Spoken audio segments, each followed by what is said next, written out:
anak yang pintar itu kayak gimana sih? Tadi pertanyaan yang bagus banget nih Nala. Kalau buat saya, anak yang pintar itu anak yang cerewet, yang sering menanya, apapun ditanya terus. Jadi dia kepengen tahu sesuatu, dia tanya. Dia nggak malu-malu nanya sama siapapun. Dia mau nanya sama guru, sama orang tua, sama temannya dia. Anak yang pintar itu rasa ingin tahunya luar biasa tingginya. Jadi dia akan selalu mencoba mencari informasi yang dia butuhkan. Dia selalu mencoba untuk kalau misalnya ada masalah atau mau mencapai sesuatu, dia akan mencoba hal-hal yang berbeda untuk mencapai apa yang dia inginkan. Jadi anak yang pintar itu nggak putus asa. Dia itu selalu mencari solusi dari semua hal. Kalau misalnya ini nggak berhasil, dia coba jalan yang lain. Kalau ini nggak berhasil, dia coba yang lain. Jadinya anak yang pintar dalam definisi saya adalah anak yang tidak putus asa dan terus mencoba hal-hal yang baru. Dan nggak apa-apa kalau kadang-kadang nggak berhasil. Anak yang pintar itu adalah anak yang juga berani. Nggak apa-apa sekali-sekali nggak berhasil, dia coba lagi. Dia coba lagi. Dan menurut saya anak yang pintar adalah anak yang juga berani menciptakan hal-hal yang baru, ya, yang berani untuk menunjukkan sesuatu yang dia kerjakan kepada teman-temannya, kepada guru-gurunya, dan dia punya rasa percaya diri untuk menerima masukan dari siapapun. Jadi dia adalah anak yang punya keberanian, anak yang jadi bukan cuma pintar aja yang penting, harus punya keberanian, nggak pernah putus asa, nggak nyerah, terus coba-coba dan selalu bertanya. Menurut saya salah satu ciri-ciri anak yang pintar yang sangat penting adalah anak yang suka membaca.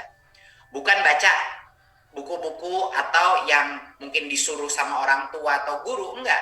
Anak yang pintar itu suka baca apa yang dia mau baca. Jadi itu menurut saya karakteristik anak pintar adalah seperti itu. Karena bukan cuma pintar di sekolah aja yang penting, tapi punya jiwa kemanusiaan.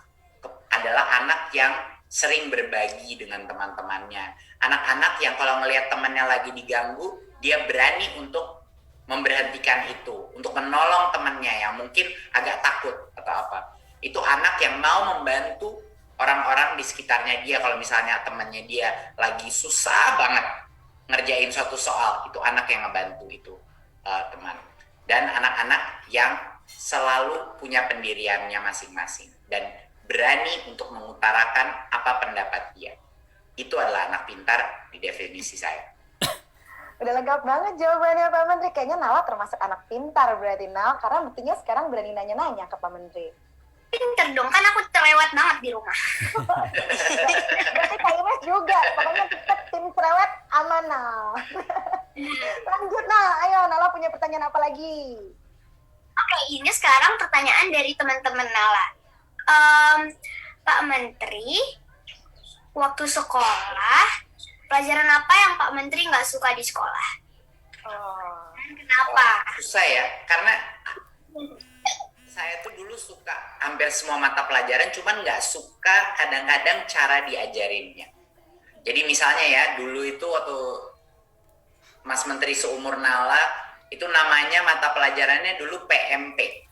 Jadi PMP itu nggak tahu tuh Mbak Ines tahu apa nggak tuh Pendidikan Moral Pancasila. Iya, tapi kebanyakan sejarah. Jadi sebenarnya kayak sejarah.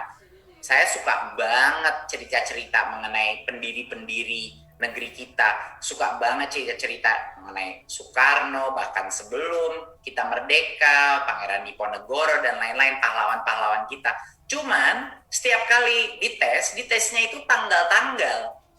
Dan Mas Menteri itu paling sulit ngafal tanggal-tanggal. Sampai saya bingung dulu waktu saya umur 9-10. Ini kenapa penting banget ya tanggal harinya, bulannya gitu. Bukannya yang penting ceritanya yang menginspirasi kita gitu. Bukannya ceritanya keren-keren, banyak pengorbanan yang mereka lakukan.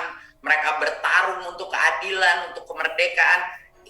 kok bukan itunya yang penting, kok yang penting tanggal sesuatu itu terjadi. Jadi saya waktu itu agak lumayan kesel waktu kecil karena setiap kali dites tanggal-tanggalnya suka salah, Nala. Jadi ya karena itu saya kesulitan gitu menghadapi itu. Padahal saya suka banget sama mata pelajaran PMP gitu. Jadi itu mungkin beberapa kendala yang saya hadapi waktu di SD. Wah, ini seru banget ya Kanal ngobrol sama Pak Menteri ternyata. Ternyata susah juga ya jadi menteri, tapi seru. Ternyata susah juga ya jadi menteri.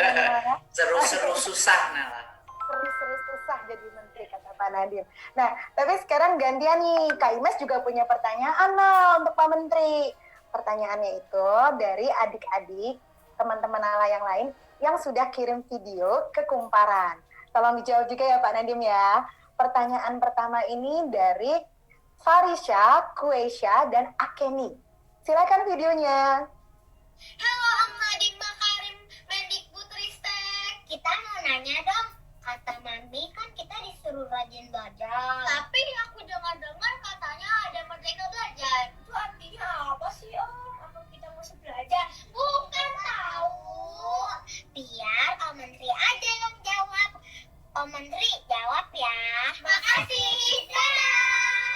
Jadi merdeka belajar itu belajar dengan merdeka, bukan merdeka dari belajar. Ya ini jangan kesalah. Kayak banyak orang yang bilang itu merdeka dari belajar, dia nggak perlu belajar, itu ngaco itu. Kayaknya Nala udah tahu lah itu nggak benar.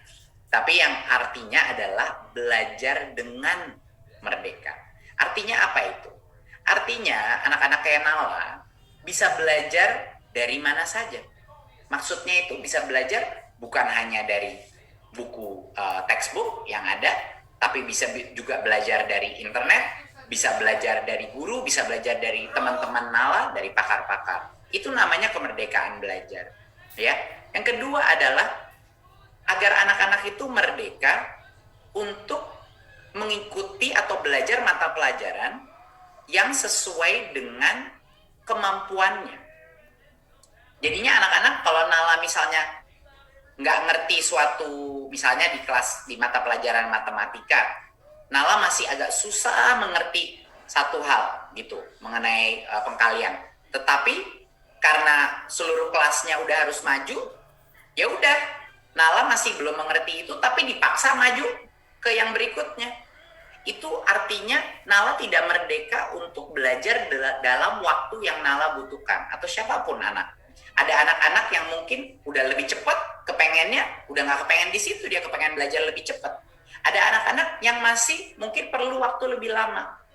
Dan kemerdekaan bagi guru dan anak itu untuk mengikuti sesuai dengan kemampuannya, itu yang dimaksudkan merdeka belajar. Jadi belajar dengan merdeka, belajar yang mengasah juga kemerdekaan berpikir kita. Dan memberikan kemerdekaan kepada guru-gurunya Nala.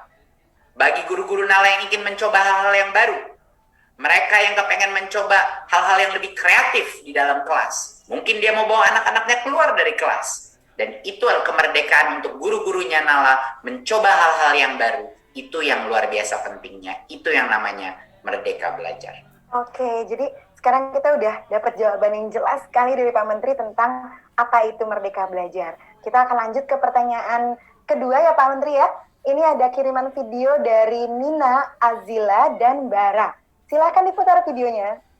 Halo Nadiem, nama aku Nina, Azila, Bara. Aku kelas 1 SD, aku juga, aku TKB. Om Nadiem, kita mau tanya dong. Teman-teman aku udah sekolah di sekolah, kok aku belum? Kapan kita semua bisa sekolah di sekolah lagi? Dijawab ya Om, terima kasih. Bye.